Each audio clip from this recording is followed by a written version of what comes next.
Hello friends, how are you friends. आज के failure talks के पॉडकास्ट में हम बात करने वाले हैं फिर से एक बार रशिया यूक्रेन वॉर की। पर दोस्तों, आज हम बात करेंगे यूक्रेनियन फेल्योर की। यूक्रेन जो है इस वॉर में इतनी बुरी तरह क्यों फेल हुआ है, उसके पीछे के क्या कारण है। तो दोस्तों, अगर आप देखेंगे इस पूरे वॉर में यूक्रेन के फेल होने का सबसे बड़ा कारण उनके प्रेसिडेंट है, क्योंकि जितने भी एक्शन लिए हैं वो उनके प्रेसिडेंट ने ही लिए हैं।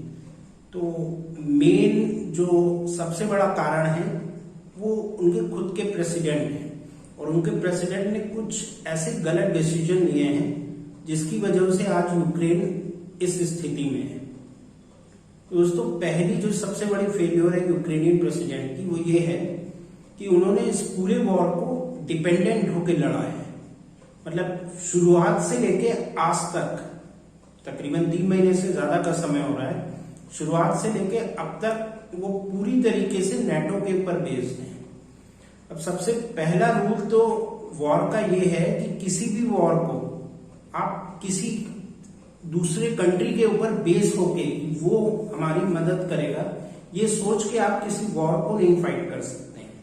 और यही उनकी सबसे बड़ी ब्लंडर है। उनके पास पूरा मौका था कि वो वॉर स्टार्ट होने के पहले ही रशिया से नेगोशिएट कर सकते थे, बट उन्होंने ऐसा कुछ भी नहीं किया। और पहले दिन जब से वॉर स्टार्ट हुआ है और तब से लेके अब तक वो पूरी तरीके से इस वॉर में नेटो के ऊपर ही बेस्ड है। अगर नेटो ने जो हेल्प उनको अब तक दी है, अगर वो उस हेल्प को खींच ले तो शायद यूक्रेन 2 दिन भी वॉर में नहीं टिकेगा। तो ये उनका सबसे बड़ा फेल्योर है। उन्होंने ऐसे वॉर को डिफेंड करना स्टार्ट किया जहां पे वो पूरी तरीके से नेटो के ऊपर बेस्ड थे। यही उनकी सबसे बड़ी फेल्योर है। अगर आप अपनी लाइफ में कोई भी क्रूशियल काम करने जा रहे हैं और उस काम को करने के लिए आप अपने आसपास के दोस्तों, रिलेटिव्स या फैमिली के ऊपर बेस्ड हैं, आप ये सोचते हैं कि आपके वेल विशर आएंगे और वो आपकी मदद करेंगे जब आप किसी प्रॉब्लम में हैं, तो आप सबसे बड़ी गलती करेंगे। कुछ ऐसा ही यूक्रेनियन प्रेसिडेंट ने किया। आप अगर ध्यान से देखें, इस पूरे वॉर में उनको जो भी हेल्प कंट्रीज ने दी है, नेटो कंट्रीज ने, वो अपने कन्वीनियंस और अपने हिडन ऑब्जेक्टिव्स के हिसाब से दी है। ऐसा नहीं है कि किसी भी कंट्री ने उनको पहले दिन ही फुल फोर्स से हेल्प करनी स्टार्ट कर दी हो। किसी भी कंट्री ने ऐसा नहीं किया। हर कंट्री ने जब उसको लगा कि हाँ, हमें कुछ मदद करनी चाहिए, जो भी उनके एक्स्ट्रा रिसोर्सेस थे उसमें से उन्होंने यूक्रेन की हेल्प की। बट हेल्प के भरोसे आप एक इस तरह के वॉर को फाइट नहीं कर सकते। ये यूक्रेनियन प्रेसिडेंट बिल्कुल भी नहीं समझ पाए, और यही उनकी सबसे बड़ी फेल्योर है इस पूरे वॉर में। और हमारे लिए सबसे बड़ी लर्निंग है कि आप कोई भी लाइफ में क्रूशियल डिसीजन ले रहे हैं, आपको ये ध्यान रखना होगा कि आपको उस डिसीजन को लेने के बाद में उसके कॉन्सिक्वेंस के लिए खुद तैयार रहना होगा। आप ये सोच के उस एक्शन को नहीं ले सकते हैं कि कोई बात नहीं, हम बीच में अटकेंगे तो हमारे दोस्त, हमारे फ्रेंड्स, हमारे रिलेटिव्स आके हमारी मदद करेंगे। ऐसा बिल्कुल भी नहीं होता है। वो हो सकता है उनमें से कोई भी ना आए, हो सकता है उनमें से कुछ आए आपकी मदद करने के लिए अपने कन्वीनियंस और अपने, अगर उनके कुछ हिडन ऑब्जेक्टिव्स हैं तो वो उसके हिसाब से आपकी मदद करेंगे। बट ऐसा नहीं है कि वो आएंगे अपने सारे रिसोर्सेज आपके साथ लगा देंगे। ऐसा ही कुछ यूक्रेनियन प्रेसिडेंट ने शायद इस वॉर के शुरू होने के पहले सोचा था कि कभी भी वॉर होगा तो नेटो कंट्रीज आएंगे, फुल फोर्स के साथ में उनको सपोर्ट करेंगे और वो इजीली ओवरकम कर लेंगे रशिया को। और आप देखें कितना भी यूक्रेनियन प्रेसिडेंट ने प्रोवोक किया नेटो को, लेकिन फिर भी कोई भी नेटो कंट्री रशिया के साथ वॉर करने के लिए आया ही नहीं, क्योंकि उसको ये पता था कि किस तरीके के कॉन्सिक्वेंस उनके कंट्री को फेस करने पड़ सकते हैं। पर शायद यूक्रेनियन प्रेसिडेंट को ये नहीं पता था, इसीलिए उन्होंने उस वॉर को डिफेंड करना स्टार्ट कर दिया जहां पे वो पूरी तरह से बिल्कुल भी प्रिपेयर नहीं थे।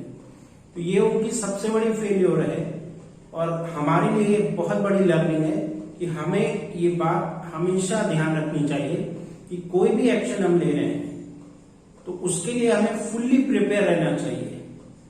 अगर हम ये सोच के एक्शन लेते हैं कि लोग आएंगे और वो हमारी हेल्प करेंगे तो शायद कुछ ऐसा ही कॉन्सिक्वेंस हमें मिलेगा जो आज यूक्रेनियन प्रेसिडेंट फेस कर रहे हैं। दोस्तों दूसरी सबसे बड़ी फेलियर यूक्रेनियन प्रेसिडेंट की ये है कि बगैर ये जाने कि उनकी कंट्री के क्या रिसोर्सेज हैं, क्या कैपेबिलिटीज हैं, उन्होंने एक वॉर को डिफेंड करना स्टार्ट कर दिया। वो वॉर को डिले कर सकते थे, उसको नेगोशिएट कर सकते थे, बट आप देखें पहले दिन से लेके आज तक वो हर एक कंट्री के पास में जाके वेपन्स, पैसा मांग रहे हैं। आप एक वॉर को इस तरीके से फाइट नहीं कर सकते हैं। एक वॉर को लड़ने के लिए आपके पास एक रिसोर्सेज होने चाहिए।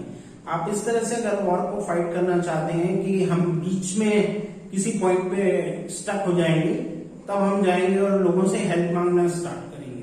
कुछ यूक्रेन का हाल इस पूरे वॉर में ऐसा ही है। शुरू से लेके आज तक वो सिर्फ लोगों से हेल्प ही मांग रहा है, और देखिए हेल्प मांगते मांगते आज उनका क्या, उस कंट्री का क्या हाल हो गया है।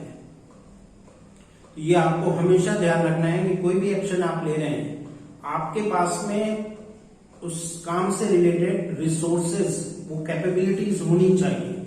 अगर आपके पास वो रिसोर्सेज और कैपेबिलिटीज नहीं है तो बेशक आप अपने एक्शन को डिले कर दें, बट इस तरह के एक्शन को बिल्कुल भी ना लें, क्योंकि अगर आप लेते हैं तो फिर आपको डेफिनेटली फेल्योर जरूर मिलेगी। और आपने देखा होगा हम लोगों के रियल लाइफ में ज्यादातर लोग जो बिजनेस करते हैं और आसपास के लोगों को देख के बिजनेस करना स्टार्ट कर देते हैं, उनके साथ में बहुत ज्यादा होता है कि वो बिजनेस तो स्टार्ट कर देते हैं, पता चलता है 15 दिन बाद, 20 दिन बाद, 1 महीने बाद उन्हें पता चलता है कि वो तो इस बिजनेस में सस्टेन ही नहीं कर पाएंगे। तो अब तक उन्होंने जो भी कुछ इन्वेस्ट किया वो भी गया, उनका समय भी गया।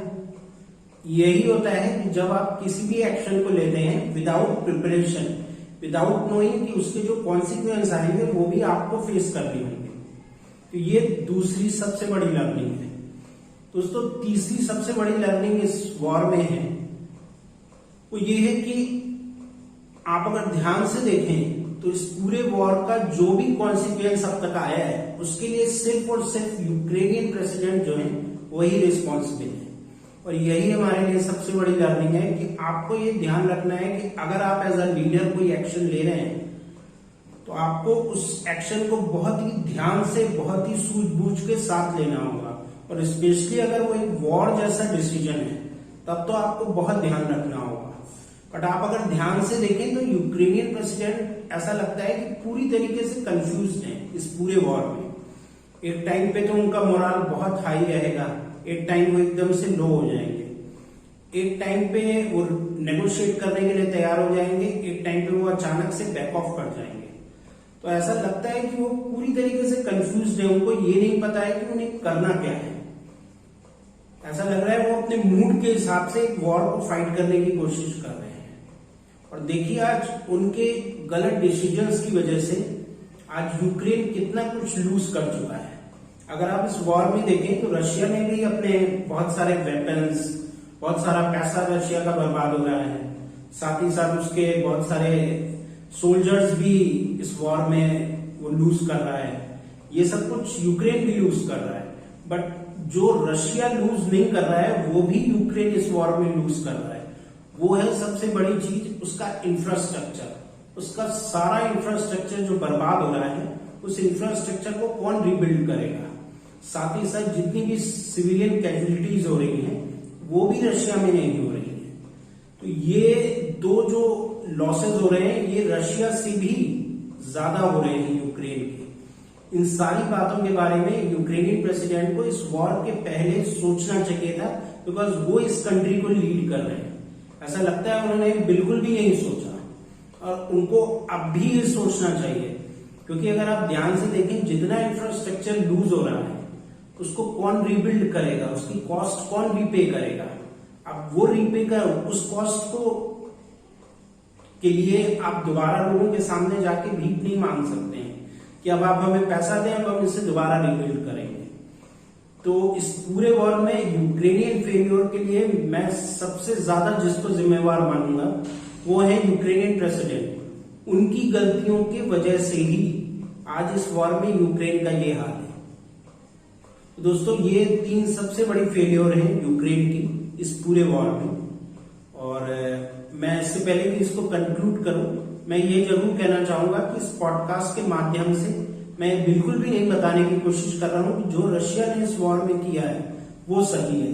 मैं ये पिन पॉइंट करने की कोशिश कर रहा हूं कि जो यूक्रेन की फेल्योर है, किन कारणों से यूक्रेन इस वॉर में फेल हो रहा है, मैं वो पिन पॉइंट करने की कोशिश कर रहा हूं इस पूरे पॉडकास्ट के थ्रू।